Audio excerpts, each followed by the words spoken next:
upon a time there was a mystical town named Storybrooke.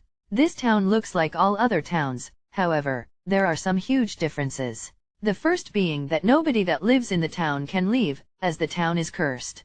Second, all the townsfolk are fairytale characters, from the local diner owner to the schoolteacher. When newcomer Emma Swan comes to the town, she finds her long-lost son, that she dropped off at a foster home many years ago. However, all he keeps talking about a fairytale book that explains the many mysteries about the town.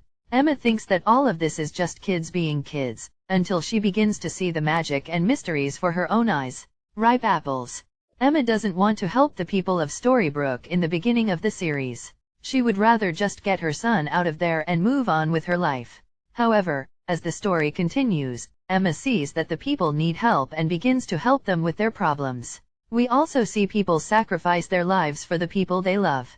We also see Emma start to regret the decision that she made to leave her son and continue life.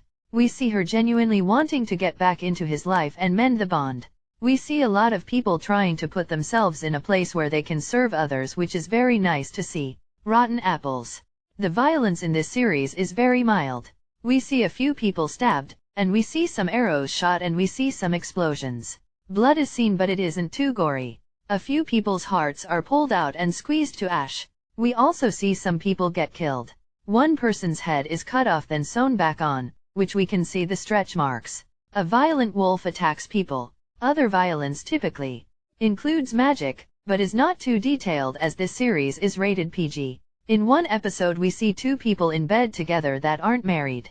It is hinted that they slept together. We also hear of people talking about sleeping together.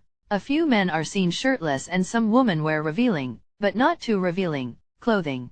There is a lot of magic in this series. We see people get cursed and blessed. One character, Rumpelstiltskin, uses a lot of magic throughout the series.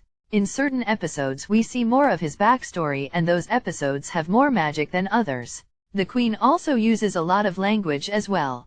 We see a few scenes in different episodes in which we see people drinking alcoholic drinks, but no one really acts drunk. Some people drink and say they do it to forget something bad. The language in this series is very spread out. Damn, hell, and are used the most, 2 or 3 and episode. We hear the Lord's name misused a few times, 12 between 16 for the entire series. We also hear a few other words like the B word and the S word a few times. No F words are in this series. Additional thoughts. This show is very thought out and has an interesting plot. The way they leave each episode will make you want to watch another. The cliffhangers are very exciting. Following Emma around Storybrooke while waiting till she finds the truth will have you on the edge of your seat. You also get to see different stories about your favorite Disney princesses that you may like better. One downside is that a lot is happening at once, so the viewer now get confused a little bit about what is going on, but it isn't too hard to get back on track. Conclusion. In the end, this is a fun and entertaining series that I think you will love to see. It has a lot of suspense, thrill, and adventure. The way they ended the first season will make you want to come back for more. I hope you consider watching this TV series. Let us know your thoughts in the comments section.